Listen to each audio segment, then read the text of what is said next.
दोस्तों वंदन अभिनंदन नमस्कार।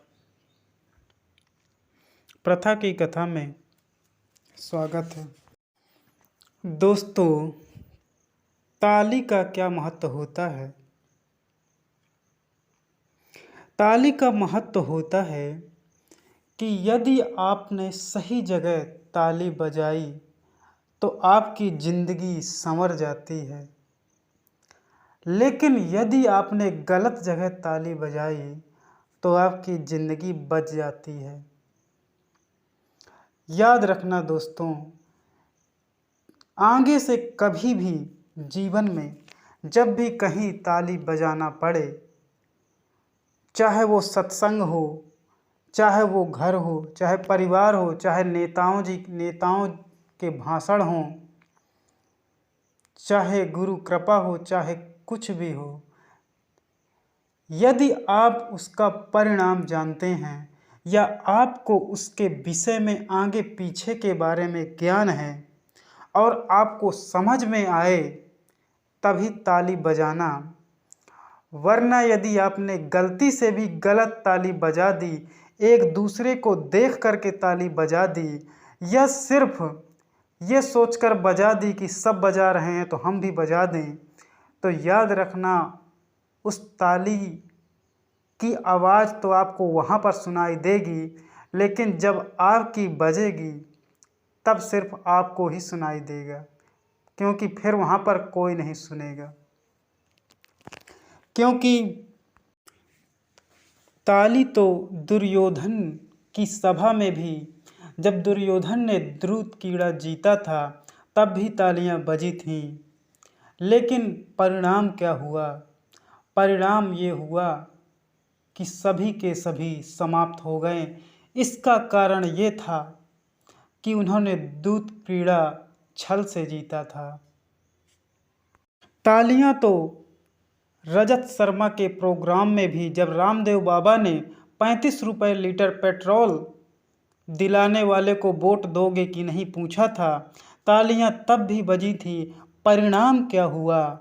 वही पेट्रोल जो 60-65 रुपये मिलता था 80, 90, 100, 110, यहाँ की 118 रुपये तक पहुँच गया। लेकिन चुनाव जीतने के बाद जब रामदेव बाबा की सरकार सत्ता में आई तब रामदेव बाबा जी से पूछा गया कि पेट्रोल 35 रुपये कब होगा, तो रामदेव बाबा ने कहा कि मैं तुम्हारे सवालों का जवाब देने के लिए नहीं बैठा हूँ। इस तरह से मुकर गए। ताली तो नोटबंदी पर भी बजी थी, जब मास्टर स्ट्रोक बताया गया था, काला धन वापस आएगा, आतंकवादियों का संगठन खत्म होगा। तालियां तो तब भी बजी थी। हुआ क्या? देश की इकोनॉमिक अर्थव्यवस्था ढह गई। 8-9% हुआ करती थी, 5% पे लाकर खड़ी कर दिया। पेट्रोल, डीजल, नौकरियां, सब कुछ आज आसमान छू रहे हैं। तालियां तो स्मृति ईरानी ने भी बजवाई थी जब 418 रुपये के सिलेंडर को महंगाई बताकर चुनाव लड़ी, जब सांसद बन गई। आज पूरे 5 साल होने वाले हैं, एक भी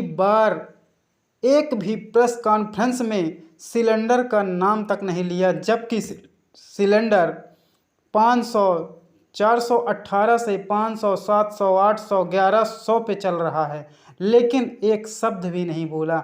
तो दोस्तों याद रखना कि जब भी ताली बजाना तो तभी बजाना जब आपको उस चीज़ का ज्ञान हो जो सामने वाला बोल रहा हो। यदि आपको उस चीज़ का ज्ञान नहीं है तो आप कभी भी ताली मत बजाना, खाली हाथ बैठे रहना, लेकिन ताली कभी भी मत बजाना, क्योंकि तालियों की आवाज़ भीड़ में सुनाई देती है, लेकिन यदि गलत ताली बजाई तो जिस दिन आपकी बजेगी फिर आपकी सुनने वाला कोई नहीं होगा। तो इस समय मध्य प्रदेश में एक बहुत एडवर्टाइजमेंट चल रहा है, तो उसको आप देख लीजिए, फिर मैं थोड़ा सा अपना वक्तव्य कहना चाहता हूँ। बाकी आपकी इच्छा कि आपको जो सही लगे या गलत लगे। ये क्लिप देखिए। चिड़िया अपने बच्चों को घोंसला नहीं देती, पंख देती है ताकि वो ऊंची उड़ान भर सके। अनंत आकाश में ऊंची उड़ान। बिल्कुल सही बात है। चिड़िया अपने बच्चे को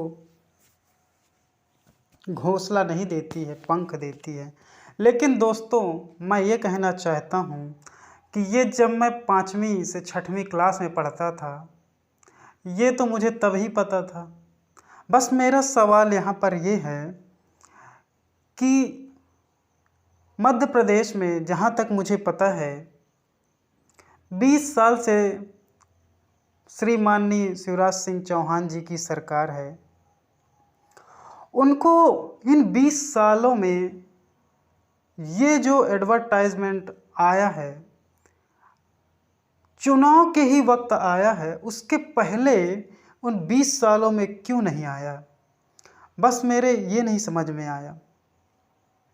क्योंकि चिड़िया तो पहले भी थी, पहले भी पंख ही देती थी। तो मानता हूँ कि हम झूठ मानने वाले लोग हैं। मेरा सवाल उन जो 4 लोगों की फ़ोटो लगी है उन लड़कों से है कि उनको पता हो या ना हो, लेकिन जो ताली बजा रहे हैं, यदि खुदा न खास्ता कुछ आपके साथ ऊपर नीचे हुआ या कुछ स्कैम हुआ तो आपकी ताली तो बजती ही रह जाएगी। आपकी जब बजेगी तो आप ही जानोगे। इसलिए दोस्तों, ताली तभी बजाएं जब आपको उसका आगे का और पीछे का या जो बात बोली जा रही हो उसका ज्ञान हो, या कि जब आप जो काम कर रहे हैं उसमें जब सक्सेस हो जाओ तभी ताली बजाओ। सिर्फ किसी के कहने पर, भाषण दे देने पर तालियां मत बजाओ कि आप मुझे 50 दिन दो, मैं तुम्हें भ्रष्ट मुक्त भारत दूंगा। 50 दिन में नोटबंदी के बाद दिया आपने 50 दिन, हो गया भ्रष्ट मुक्त भारत।